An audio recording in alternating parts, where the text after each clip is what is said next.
exploring our souls, well, exploring it and making sure it's ours, that it's our soul that I want to explore. What is it? Well, it's all of who I am and so much more. It's the eternal part of who I am. The soul is my eternal life, and exploring it deepens my relationship to me, to myself. And the process can be perplexing, it can be frightening, but I can ask myself, and I would challenge you to do this, who are you? Who are you? And it's not just a matter of, I'm Kevin Pennell, but who am I? Who am I? What's my purpose? The soul knows the answer to those questions. And it's up to me to discover my own purpose. Hello, this is Kevin Pennell. Welcome to episode 138 of Toward a Better Life. I'd like to share a piece from a Druid friend, Doc Abbey, who shared some searching thoughts about Nwyfre. Now, that's a Welsh word that is strongly related to chi. It could be said that Nwyfre is the Celtic equivalent of chi. It can be defined from the University of Wales dictionary as sky, firmament, atmosphere, and also formerly in physics was used to describe the ether. In other writings, it's said to flow through and with all things. If you're an animist like me, that covers a lot. But let's get on with Doc Abbey's piece. Nwyfre, an intuition, the listening breath. There is a breath that does not speak in words, yet says everything. It stirs in the belly, shimmers behind the heart, and hums just beneath the edge of thought. This is Nwyfre as intuition, the sacred breath that guides without force, that whispers instead of shouts. To listen for this breath is to turn inward with reverence. Intuition is not always loud or immediate. It often arrives like a ripple in the water, a sensation, a knowing, a pause that says, "This way," or "Not yet." Nwyfre moves in these subtle spaces. It speaks through the body, dreams, and the hush between breaths. The more we honor it, the clearer it becomes. The more we slow down, the more easily we can hear it guiding us toward wholeness. Intuition is the soul's ear listening to the breath of spirit. When we tune in, we remember that wisdom is already within us, woven into our breath, bones, and deep remembering. Reflection prompt. When have you followed a quiet inner knowing? What helped you listen and trust? Share your reflections, if you would, in just writing to me, kevin@towardabetterlife.com, or take the time today to sit in stillness, breathe quietly and gently, ask nothing, simply listen, let Nwyfre move through you as sacred guidance, and allow your breath to become an oracle.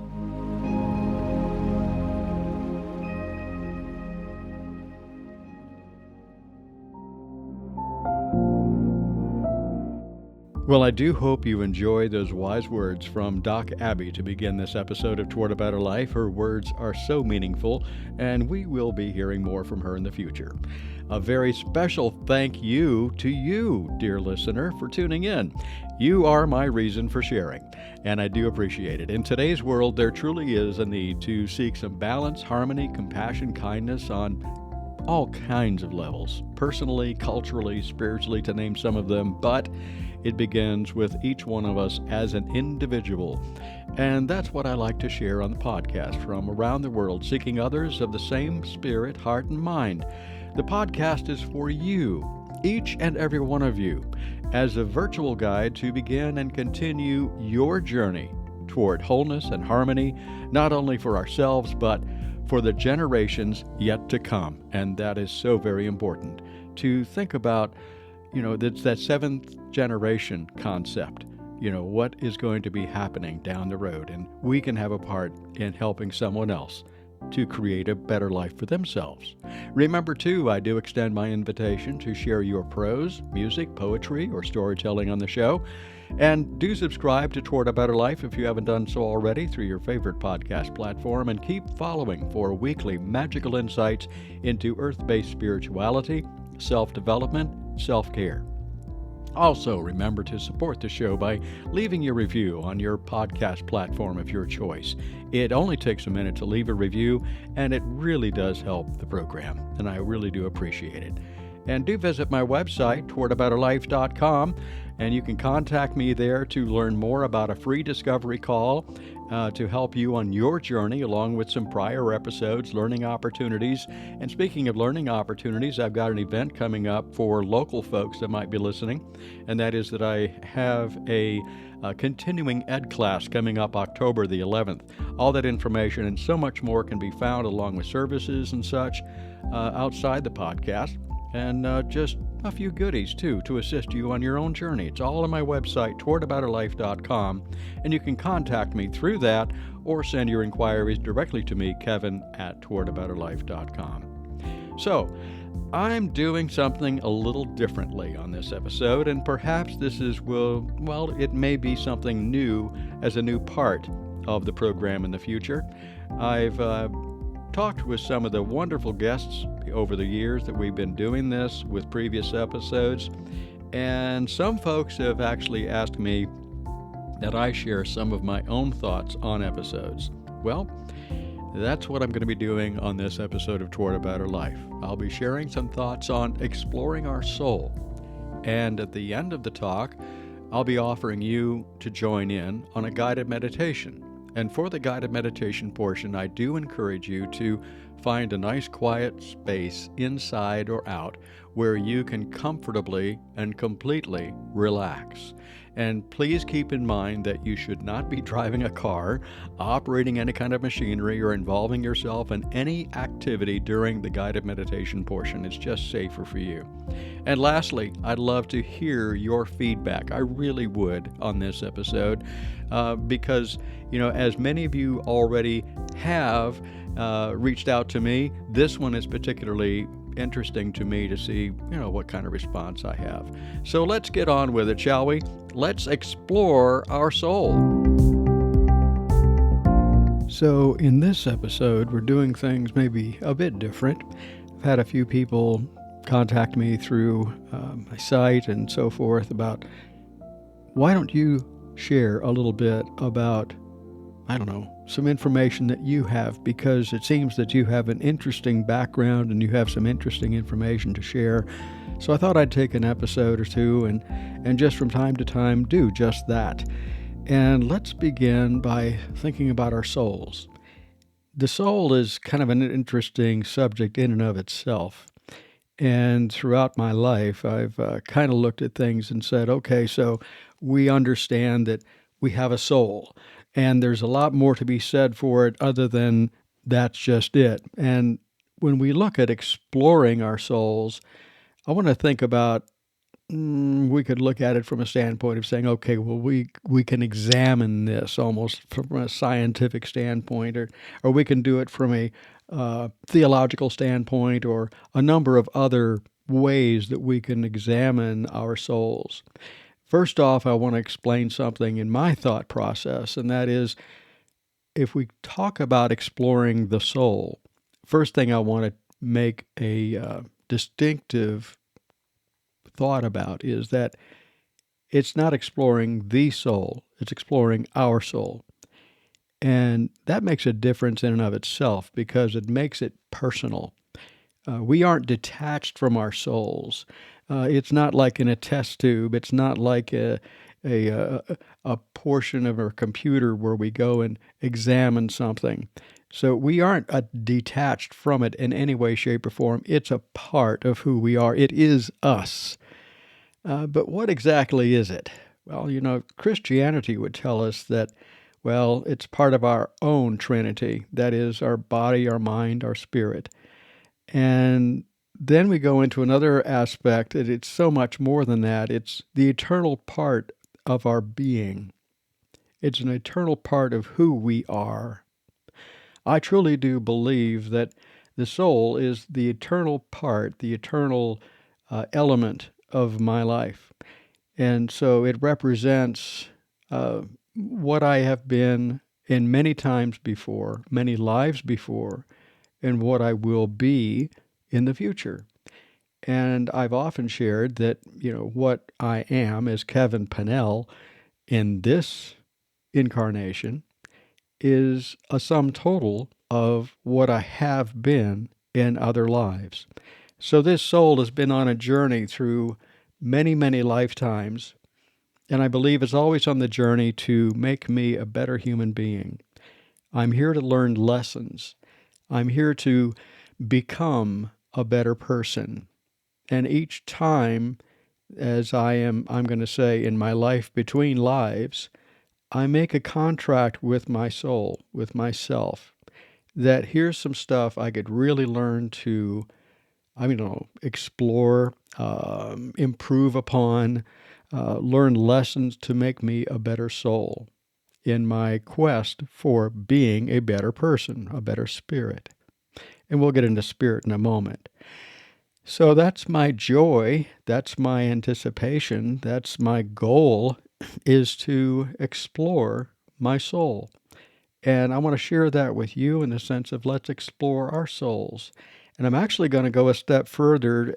At the end of this, I'm going to look into doing a little bit of a meditation. So prepare yourselves for that down the road. But for right now, let's explore it a little bit further.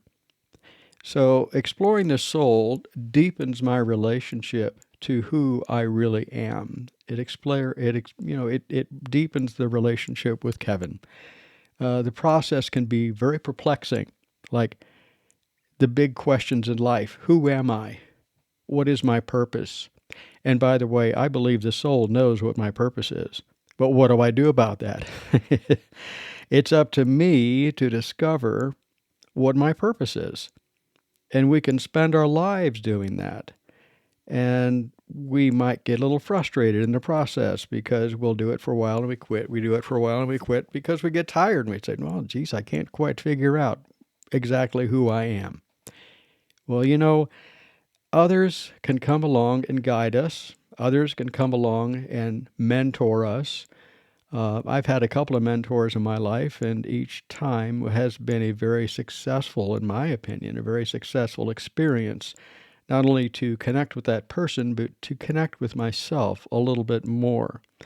But ultimately, they can give me suggestions. The mentor that I have mentioned about who I wrote the book about, Ken Two Feathers, many, many years ago, Kenny had shared with me, I remember one time he says, we're kind of dilly-dallying around with some stuff here, and you want to try something for a little bit, and you make some progress, but then you just kind of revert back to your old ways. And he says, if you really want to make a change, it's time for me to take the kid gloves off, and let's really look at this, and let's really move forward with it. And there were times during that mentorship that I had with Kenny, I call him Kenny Two Feathers, that honestly I felt like punching his lights out because he was touching on areas in my life that I was protecting, and I was saying, no, nobody's going to go there, but it's stuff that needed to be dealt with. So what has this got to do with discovering my purpose? Well, it means that sometimes I need to have a guide that will come along and help me. Now, Kenny did not make the decisions for me. I still need to make my own decisions. He was just simply a guide, as I've seen myself in working with other people through hypnotherapy, through counseling, through mentorship and things like that of people that come to me. I'll often say, and you've heard me say it on the podcast, that I consider myself as the guy with the flashlight. It's up to you to take your walk. I can't walk the walk, and I can't make the progress for you. You have to do it on your own. So's the case for myself. I can seek others to guide me. I can find others in my life, and I truly do believe, as you may have heard me already say before, that there are no accidents when it comes to relationships. People come into my life for a specific reason. People come into your life for a specific reason. It could be to help you understand yourself. It could help you see some stuff that maybe you need to work on that may be inconsistencies or things that need to change for the better. And the only way I can do that is, well, the universe brings people into my life. And sometimes those people can be real irritating. And sometimes, as you may have heard also, they can be some of the best teachers we ever had. Why? Because they touch on those areas that no one else will. And we might have some animosity toward them, but if we stop in the midst of some of that and freeze frame the situation and say, okay, what's really going on here? Then I can look at myself and say, okay, maybe there is another piece to that.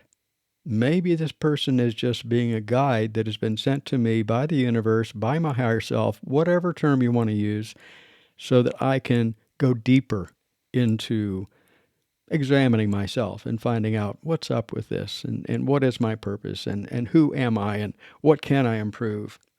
And, so others can guide me, others can help me, but ultimately only I can find what's right for me. Not right or wrong, but what fits for me. And I have to share that sometimes these ventures can be quite frightening to the point where I might say, no, I really don't want to go any further than that. I'm going to quit because it's hitting some areas that I'm uncomfortable with. It's hitting some areas that are unknown to me.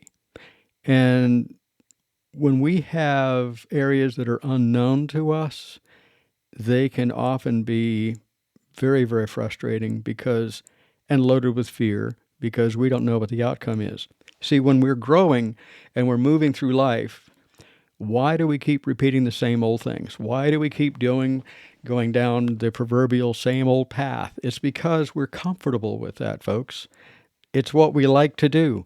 If I do A, B, C, and D in that order, and I know if I do A, then I know that my response is going to be B, and the outcome will be C. All right, so we're going to move along with that. We can take a job for an example. And a job is a job. I know that if I go into work, I have X number of things to do, and we'll pick on myself a little bit. I'll say, okay, I have 3 massages today. And of those 3, 2 of them are well known to me. 1 is an unknown. And I might be a little uncomfortable with the unknown only because I've never met this person before. The other 2 I know pretty well, and I can usually work with them in a pretty good way to help them feel better about themselves and help them feel better, of course, massage-wise, help them feel much better physically, emotionally, spiritually, and massage can do that. But, so I have the knowns and the unknowns. But we go into our life and we say, okay, I know that if I do that, then it's going to be fine. Now, the next stage is, what if somebody comes up to me and says something along the lines of, well, I can show you how you can maybe increase the number of massages you get in a day. Or I can show you taking some of the techniques that you use and how I can help you move into another area, maybe of instruction or what have you. And maybe I'm a little apprehensive about that. Why? Because I don't know how it's going to work out in the end.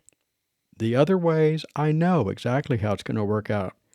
So that way I'm comfortable. Well, real inspiration and real growth comes when we are uncomfortable, I believe, because we move beyond the comfort level and on to something brand new. And that's what exploring our souls is about. Our soul is an ever-changing and evolving part of my being. My soul knows what I need. And so how does it work in those parameters? Well, we also have a spirit, don't we? So I believe this. I believe the soul is the eternal part of my being. And I believe that spirit is my intercessor with my physical self.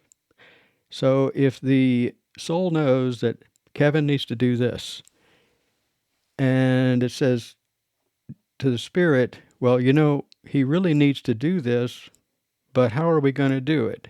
How can we help him to understand what needs to be done for his highest and greatest good? and the spirit and the soul, in kind of a way would have a meeting, and they'll say, well, maybe we could do this. And then the spirit will give me some ideas. And that's where we come into inspiration. And we think about some different ways that I can improve my life. So there comes the guidance. But it's all in a sense of awareness of everything that's going on around me. And understanding that exploring my soul can be frightening. And it can be moving down the areas of the unknown. But in those areas of unknown can also be wonderful opportunities to grow and explore brand new realms and actually be exciting and very rewarding. I've been asked before, if you had the opportunity to turn the clock back 10, 15, 20, 30 years, would you do it? And I would honestly say at this juncture, no. Because would there be things I'd change? Oh, sure, there would be.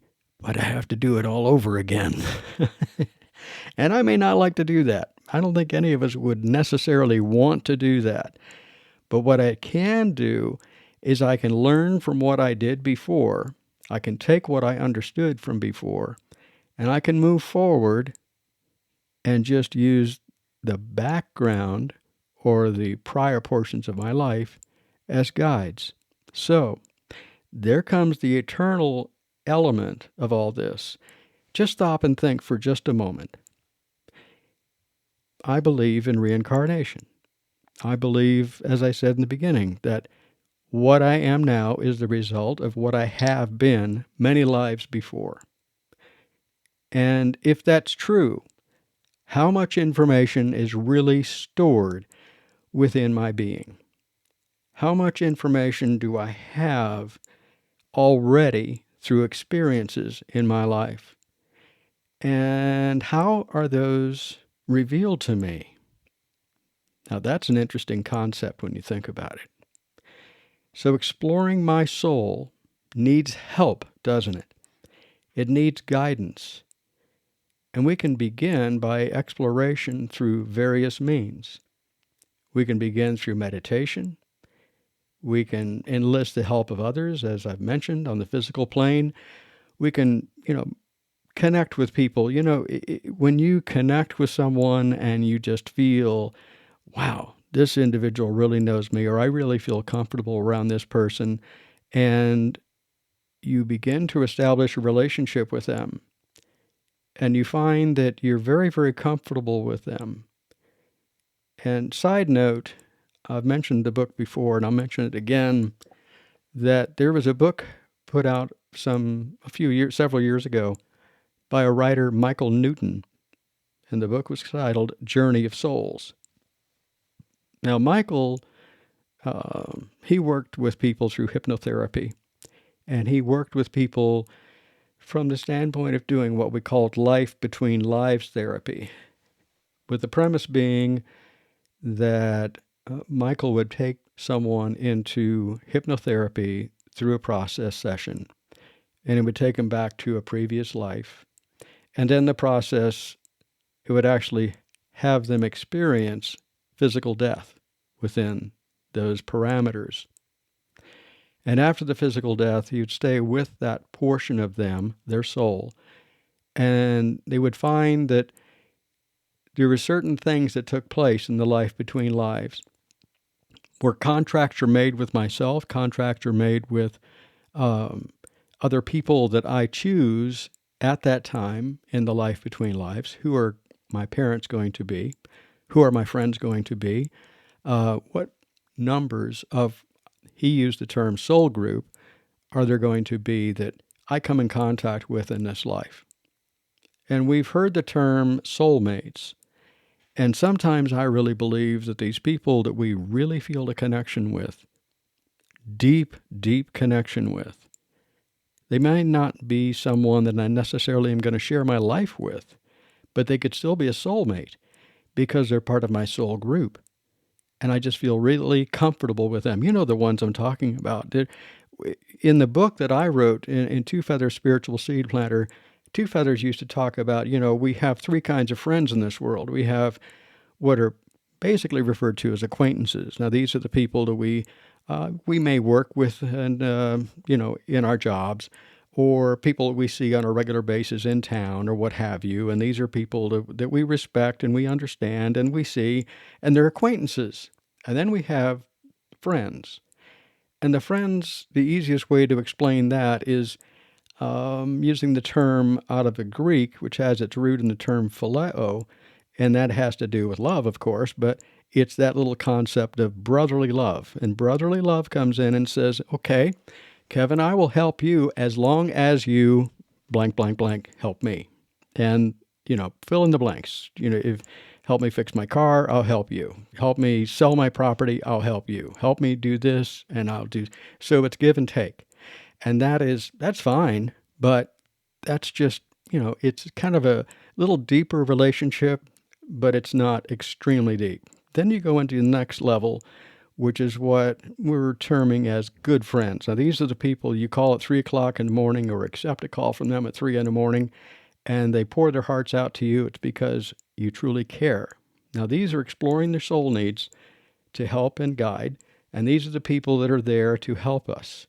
So those are the three types of people, and those are even explored a little bit by Michael Newton in his book about how we have these soul groups and how we come in contact with them in our lives. And it's been said that you could maybe count on one, possibly two hands of the true close friends, the good friends that we would have in life. These are the people that I would pretty much lay my life down for. And Two Feathers used to talk about something in some native cultures and some indigenous cultures. They said a real friend is the one that you take a double-headed knife and you take one end and you put it on your chest, and you have the other one put it on their chest, and you lean into each other in full and total trust that they're not going to stab you or that you're going to stab them. That's real trust. That's really a good friend, because you trust them with your life. So these can be the physical plane people that are there, that are willing to help us. And we need to listen to them. Sometimes we might get upset with that person, just like I mentioned earlier about Two Feathers, that I felt like punching his lights out a couple of times. So that's the good friend, not just the mentor, but it's the good friend. He's there because he knows what needs to be done for me. And he may see it even though I don't. How many times have you read the idea that what I see in other people is actually a reflection of myself? And so what do I really need to change? What do I really need to improve upon? We can also see the good in other people, and maybe that's the good to kind of give us a sense of confidence or a sense of wholeness that, yeah, I am on the right track because I'm seeing this goodness in other people. So that's the physical plane. And then continuing with the theme of exploring my soul and my soul needs and the guidance that I need, we also have the spiritual plane. And these I like to term, just like Frank Fulscrow said in his commentary in the books and the books were written about him, I should say, but he referred to them as his helpers. And these were people that he talked with his uncle. And those of you that have read some books about Black Elk, one of the classics was Black Elk Speaks. Well, Black Elk was actually the uncle of Fulscrow. And in one of his books, he had commented that one after me is going to be greater than me, and it's believed that he was referring to Frank Fulscrow. When Frank was about 9 or 10 years old, he went to Black Elk, and he wanted to talk with Black Elk about a particular dream that he had had the night before. Now, I may have the numbers wrong, but I know it was in excess of 400. And what am I talking about? He told Black Elk that night, when he's like 9, 10 years old, he had a dream and he saw 493 helpers come to his aid. And they all said, "We are here to help you when you need help. We're always here for you." Now, this in and of itself can be part of a future podcast with me. And that's where we talk about our guides, our spirit guides. But in essence, they're also the ones that are there to help us. These are the ones that I believe are perhaps acquaintances we've had from past lives. They could be simply parts of our soul group. They're almost like teachers within our soul group that are there to guide us and help us when the time arrives. And I've referred about one that I've got. I've referred to him a couple of times in previous podcasts about how important and how meaningful that relationship has been with that person. And I remember him distinctly from at least my early 20s. And I've been around for a few years since then. But I've always recognized him, and I've always recognized one other who is also very significant to me. And I've also seen and felt the presence of others throughout my life. Now, what do we do with them? Well, we will go into that deeper at some other future podcast. But for right now, let's just say that they're always there willing to help. All we have to do is ask. And that's so important. Just to understand they are there to help you. They're there to help me in discovering who and what I can do to become a better soul and a better spirit. So, exploring our souls, well, exploring it and making sure it's ours, that it's our soul that I want to explore. What is it? Well, it's all of who I am and so much more. It's the eternal part of who I am. The soul is my eternal life, and exploring it deepens my relationship to me, to myself. And the process can be perplexing. It can be frightening, but I can ask myself, and I would challenge you to do this after the podcast, who are you? Just like I've been asked myself by Ken Two Feathers, who are you? And it's not just a matter of, I'm Kevin Pennell, and I was in broadcasting off and on for about 35 years. I have been a private investigator. I have been an insurance investigator. I have been a massage therapist. I've been a body worker. I've been a lot of things. But who am I? Who am I? What's my purpose? The soul knows the answer to those questions. And it's up to me to discover my own purpose. And others can guide me, others can help me, but it's still me that has to do the work. And it can be frightening, it can be disheartening, but if I left you any thoughts of encouragement, it would be this: don't give up. Keep going forward. Move along. Explore your soul's needs. And if you need to enlist help or guidance, understand that by exploration, we can do so through our own meditation. We're going to get to that in a minute. And we can also do it with the help of others on the physical plane and on the spiritual plane. So, something that you can do to help yourself, and I've learned this through the years, my magic time is anywhere between, I'm going to say, I've had it happen during the witching hour, if you're familiar with that term, from about 3 to 4 in the morning. My times of inspiration are typically from about 5 until 7 in the morning. So it's all early in the morning, and that is very, very significant to me. It's a special place, it's a special time, and it's a time that I'm not disturbed, but I can be on my own. And sometimes even before I get out of bed in the morning, and you know what this is like, and I would encourage you that at that first opportunity that you have when you first start to wake up, don't go into the mindset of, oh, this is what I need to do today. Just put that aside. Trust me, it'll come up later. And you know that, and I know that. But take those first 5, 10, 15 minutes, lie there in bed, and begin with gratitude. Just be thankful for what you've done in the past, all the things in the past that have helped you to become who you are.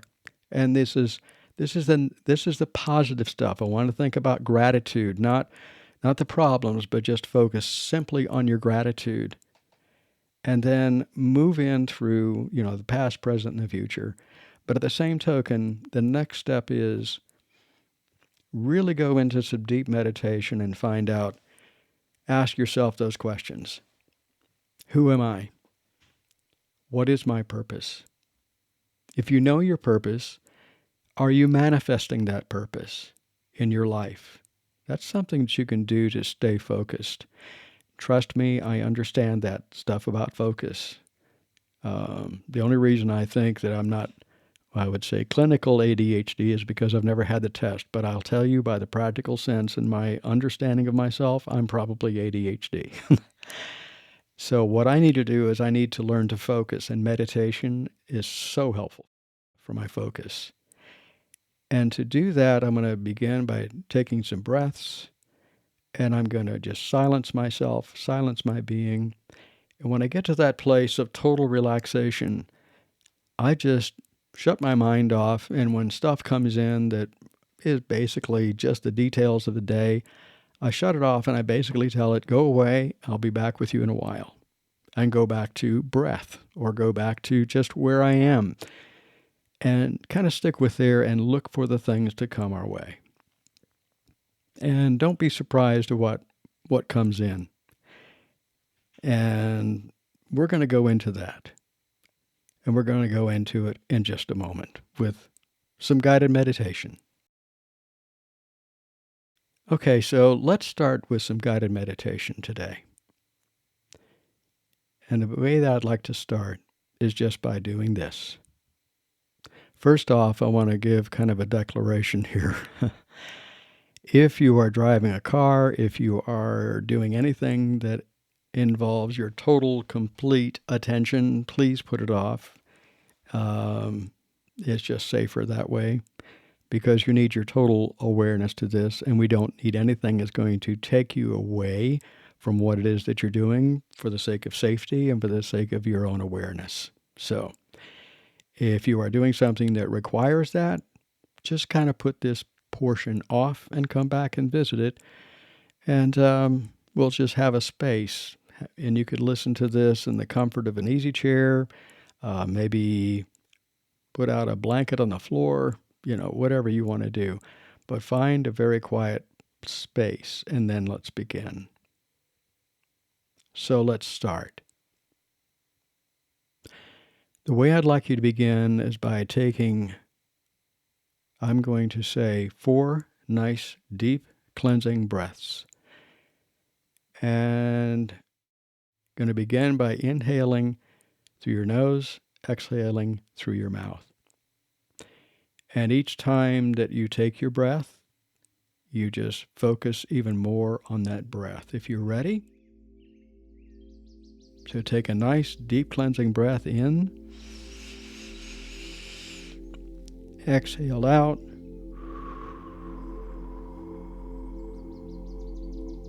I'm not going to be as vocal about it next time.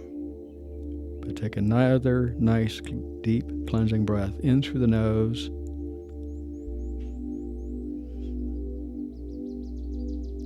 And exhale through the mouth. As you inhale, I want you to think about inhaling through the top of your head and feeling that breath fill your entire being, from the top of your head, down through your shoulders, down through your arms, of course through your throat, feeling the breath, feeling it into your lungs, into your heart, continuing the process, letting it fill down through the abdominal areas, recognizing that as that breath fills in through your body, that it is going to nourish and infill the organs of your body as well, because they also need oxygen, and it's transported, as you may know, through the blood system.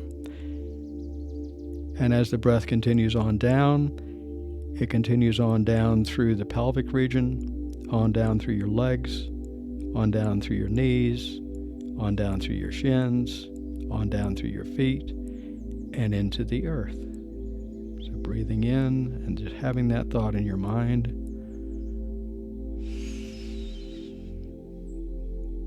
All through your body.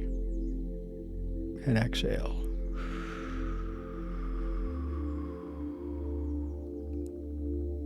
Another nice deep cleansing breath coming. Inhale.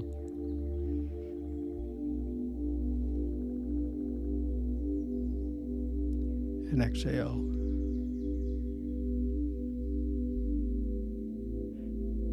Now, keeping in that same process, listen closely and just think about this, that as you breathe in, you're feeling yourself relax a little bit more, feeling the energy flow down through your body that much more, filling it up, and exhaling it out through your being. And every time you exhale, you find yourself just relaxing a little bit more than you were before. And let's do one more together. Inhale and exhale out. And with that exhale, having your eyes closed, and just feel yourself going for a walk. And as you're going for a walk, pick out the location. I tend to find myself in a forest. And as I'm walking along in the forest, I take in everything around me. I take in the earth beneath my feet, and typically, a lot of times, when I'm in my spiritual zone, if I'm in my space, what I like to even think about is my sacred grove within the Druid sense, I feel the earth beneath my bare feet. I might feel grass. I might feel dampness. You smell and you open up all of your senses. You can smell the earth. You can smell the trees all around you. And you feel one with the earth as you're walking. And just take in every bit that you can find around you. Keeping your physical eyes closed, open your spiritual eyes and look at the trees as they're around you. Look at the barks. Look at the barks enough that maybe you can identify the trees. Because the trees have names just like you and I do. The trees have cultures just like you and I do. And you see each and every one of those trees, and you recognize they care for you as you can care for them, because they are all part of our community. When we think of community, it's not just people. It's the natural world that surrounds us and embraces us and loves us and cares for us. And think a little bit further, go a little deeper, and think about how the earth provides all the sustenance that we need for our physical bodies, and being thankful for that as you're walking along. As you're walking along, listen to the sounds of the birds. And it's not just songs. It's them communicating with you. It's them communicating with each other. And you look off to the left, and maybe you'll see a deer. Or maybe you'll see a fox. Maybe you'll see a wolf. You might look up and see a hawk or an eagle or a small little finch just hovering and then landing on a branch. And maybe that little finch is talking to you. But just take in everything around you. And as you are wandering, you find yourself coming closer to a clearing area. And you can find a spot that looks like, yeah, this could be a spot I could go and just kind of relax for a while. And that's the spot that you know is just right for you. So go to that spot and have a nice sit down. And place your hands on the earth and feel the blessing that it gives you. And looking down close to your hand, you'll see a mushroom or some other fungus, and you recognize that there's mycelium within that. And the mycelium connects it to the earth. And you feel connected as well, because you have the feelings. You have, as it were, you have mycelium that's connecting to you, and that you connect back to it. And now you're feeling even more connected than before. Feel it flow through you. Feel the energy flow through you. Feeling feeling it flowing as you're seated, feeling it flowing through your bare hands. Let it maybe filling you up through the rest of your body, through your feet, through your legs as they're stretched out. Or maybe when you found that spot, you may have found a spot beside a tree, and maybe you're leaning against the tree and you're feeling that energy from the tree. And it's almost like you're embraced by the tree itself, and you feel safe and secure with that tree. Now that you're in this good space, now's the time to really let go and clear your mind of everything. And just keep your breath nice and even and easy as it is, remembering that with each breath that you take, the inhale and the exhale, as you exhale, you feel yourself even more relaxed than you were before. And I'm going to give us a couple of minutes here so that you have an opportunity to gain some insights about you that maybe you've never had before. And we'll just be quiet for a couple of moments.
another nice deep cleansing breath in through the nose, out through your mouth.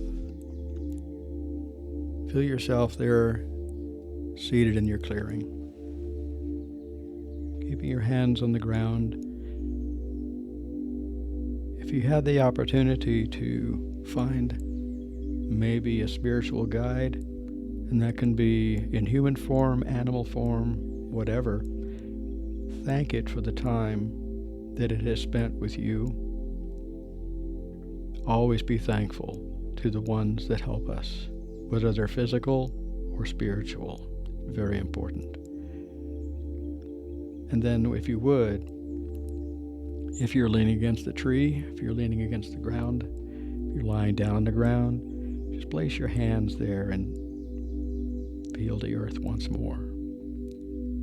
Reach behind you and feel the bark of the tree, and share your thanks with them as well for supporting you during this time. Take another nice deep cleansing breath and just start to maybe stretch out a little bit and move back to the starting place. Go back to the grove. Go back to the place at the beginning of the path that you were taking. Finding yourself going back, moving along the pathway, rising up, stepping up, moving up toward that beginning space. Another nice deep cleansing breath, and as you do so, find yourself seated back where you are. Maybe it's in front of your computer, in front of your phone, wherever you may be. And just take another nice deep cleansing breath. And when you're ready, you can open your eyes. And be thankful for the time that you've had. And thank you for enjoying this time that we've had together. We will be doing it again sometime in the not too distant future. And if you had any kind of a meaningful experience during this time, I would really like to hear from you. Just send it to me, kevin@towardaBetterLife.com, and we'll share that again, in the closing. But do let me know. And if you have any questions about this, please let me know as well. It has certainly been my pleasure to share with you today in this a little bit different look for Toward a Better Life. Everybody I ask, and if you've been following me long enough, I always ask them, what do you do to create a better life for yourself? And I think it's my turn to ask myself the question, what does Kevin do to create a better life for himself? Well, what I like to try and do as much as I possibly can is connect with nature. That may be just going out for our daily walks that we do, and in the area that we live in, Western North Carolina.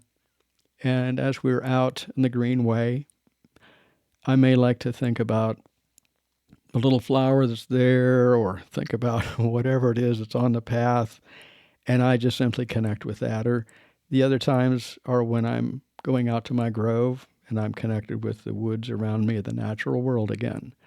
But that's what brings me joy. The other thing that brings me joy is that I love to help people. It is my purpose. It is my duty, as it were, that I love to help people improve themselves and feel better about themselves. It's like when I'm doing a massage for someone. I think, what better work line could someone have than to recognize that someone's coming in not feeling all that great, but they feel so much better when they leave. And that's my joy, is that I can bring joy into someone's life and that they feel better because of our experience that we've had together. And they can feel better about their life. That's what I do to create a better life for myself, is to connect with nature and help others to do the same, to create a better life for themselves. So thanks again. Well, that's our show for this week. Thanks again for listening, dear listeners. I do appreciate it that you have tuned in. I hope you enjoyed our exploration about our souls. And just like any other guest, there is a link in the show notes to contact me to share your thoughts, and I'd love to hear from you about that. As always, if you're seeking insights and advice on how to create that better life for yourself, and if you'd like to dive into self-care, self-development, experience some hypnotherapy or distant shamanic work or Reiki, drop me a line, kevin@towardaBetterLife.com, for your free discovery call, and we can look at the way that is going to be best for me to work with you and us to work together. You can also visit my updated website, towardaBetterLife.com, for past episodes, blog entries, ways to enhance your spiritual journey, upcoming events, well, like the one that's going to be coming up next month. I'm going to be offering 2 continuing education classes for massage therapists locally here in Western North Carolina on October the 11th. The details are on my website. Just click on the Learning tab there and on to Coming Events to register and for more information. There are also a few products to assist you on the journey on my website, so just visit the site or write me with any inquiry you may have at kevin@towardaBetterLife.com. Do subscribe to the program through your favorite podcast platform, and don't forget to leave a review if you would. And this helps to spread the word about the podcast. As always, remember, if you'd like to share a story, music, prose, or if you want to be my guest, again, write to me, kevin@towardaBetterLife.com. So, until next week, do enjoy your journey with your soul. Until next time.